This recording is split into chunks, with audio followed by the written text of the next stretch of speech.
एक दिन गौतम बुद्ध अपने शिष्यों के साथ कुटिया में बैठे थे। सभी शिष्य आज जानना चाहते थे कि मोक्ष कैसे प्राप्त किया जा सकता है। इसलिए उन्होंने महात्मा बुद्ध से निवेदन किया कि वो आज मोक्ष पर उपदेश दें। शिष्यों की बात मानकर बुद्ध ने एक कहानी सुनानी शुरू की। यह कहानी थी एक जल्लाद और भिक्षुक की। अपने राज्य का मुख्य जल्लाद, जिसने बहुत से गुनाहगारों को दंड दिया था, अब वह रिटायर होकर राज्य से बाहर एक कुटिया बनाकर अपना जीवन व्यतीत कर रहा था। उसे हमेशा लगता था कि उसने कितने लोगों की हत्या की है, वह कितना बड़ा पापी है। ऐसे ख्यालों से वह हमेशा घिरा रहता था। वह अपना सारा दिन पश्चाताप में ही गुजारता था। एक दिन वो रोज की तरह इन्हीं ख्यालों में खोया हुआ खाना खाने के लिए थाली परोस रहा था। तभी उसको बाहर दरवाजे से किसी की आवाज़ आई। उसने बाहर जाकर देखा तो एक भिक्षुक खड़ा था। भिक्षुक के चेहरे को देखकर ही जल्लाद समझ गया कि भिक्षुक बहुत ही लंबी साधना के बाद आज उठा है और भूख से व्याकुल भी है। जल्लाद के मन में आया कि जिंदगी भर तो मैंने बस हत्याएं ही की हैं। आज मौका मिला है कुछ पुण्य कमाने का, तो इसे गंवाना नहीं चाहिए। उसने भिक्षुक को पूरे सम्मान के साथ अंदर बुलाया। वह अपने खाने की थाली उसे दे दी। भिक्षुक खाना देखकर बहुत प्रसन्न हुआ। भरपेट भोजन करके भिक्षुक ने जल्लाद से बातचीत शुरू की। जल्लाद ने भिक्षुक को अपने जीवन की सारी कहानी सुनाई। उसने बताया कि वह कैसे काम करता था, उसने कितने लोगों को फांसी दी और वह सोचता है कि वह कितना बड़ा अपराधी है। जल्लाद की वेदना सुनकर भिक्षुक बहुत ही शांत स्वर में बोले, क्या तुमने वो जीव हत्याएं अपनी मर्जी से की थी? जल्लाद ने कहा, नहीं, मैं तो बस मेरे राजा की आज्ञा का पालन कर रहा था। मेरा कोई इरादा नहीं था उन्हें मृत्युदंड या सजा देने का। तब भिक्षुक ने कहा, फिर तुम अपराधी कैसे हुए?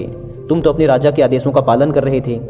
तब जाकर जल्लाद को एहसास हुआ कि वह किसी गलत काम के लिए जिम्मेदार नहीं था। उसका कोई दोष नहीं है, वह तो बस अपना दायित्व पूरा कर रहा था। इस प्रकार जल्लाद का मन शांत हो गया। फिर भिक्षुक ने जल्लाद को उपदेश दिया और उससे विदा ले ली। इस घटना के बाद से जल्लाद का मन शांत रहने लगा। उसने भिक्षुक द्वारा दिए गए उपदेशों व शिक्षाओं का पूरे नियम पूर्वक पालन भी किया, जिससे उसे ज्ञान की प्राप्ति हुई और उसकी मौत के बाद उसे मोक्ष प्राप्त हुआ। इतना कहकर बुद्ध ने अपनी कहानी को विराम दिया। सभी शिष्य बहुत ही आश्चर्य के साथ बुद्ध की ओर देख रहे थे। किसी को समझ नहीं आ रहा था कि जिसने इतनी सारी हत्याएं की हों उसे मोक्ष कैसे प्राप्त हो सकता है।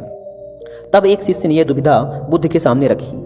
तब महात्मा बुद्ध ने शिष्यों को समझाया कि भिक्षुक के उपदेश से जल्लाद को ज्ञान प्राप्त हो गया था।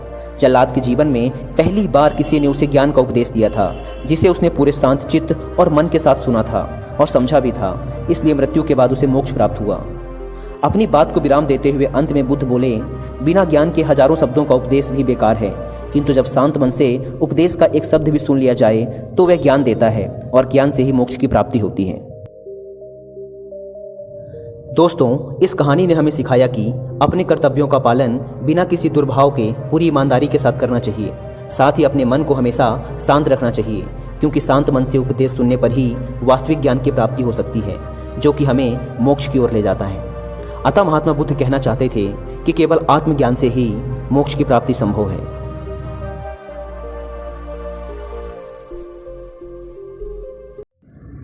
गौतम बुद्ध एक स्थान पर बैठकर साधना में लीन थे। कुछ देर के पश्चात उन्होंने अपनी आंखें खोली तो अपने प्रिय शिष्यों को अपने सामने पाया। सभी शिष्य गौतम बुद्ध से कुछ जानने के लिए आतुर थे।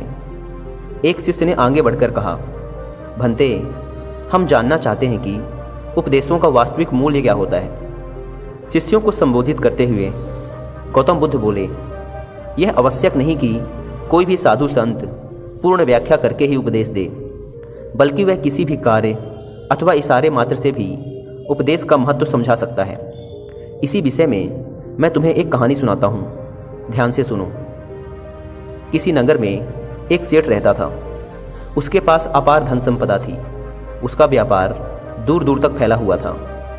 एक दिन एक साधु उसके दरवाजे पर भिक्षा मांगने के लिए आया। सेठ ने उसे भिक्षा दे दी।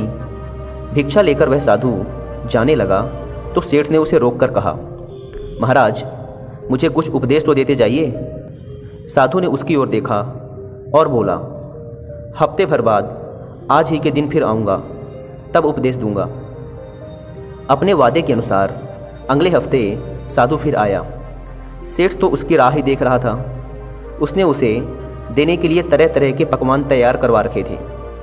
साधु ने उसके आगे अपना कमंडल कर दिया, लेकिन सेठ जैसे ही उसमें कुछ पकवान डालने को हुआ कि उसका हाथ वहीं का वहीं रुक गया। बोला, स्वामी जी, इसमें तो कूड़ा करकट है। तो साधु ने प्रश्न भरी निगाह से उसकी ओर देखा।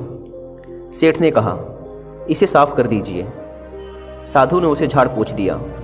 सेठ ने उसमें खाने की चीज़ें डाल दी। भिक्षा लेकर साधु जाने लगा तो सेठ ने कहा, महाराज आप तो जा रहे हैं, क्या भूल गए कि आज आपने मुझे उपदेश देने का वचन दिया था? साधु बोला, अरे क्या तुम्हें उपदेश नहीं मिला? तो सुनो, मेरे कमंडल में जब गंदगी थी तो तुमने उसमें खाने की चीज़ें नहीं डाली, उसे साफ करा दिया।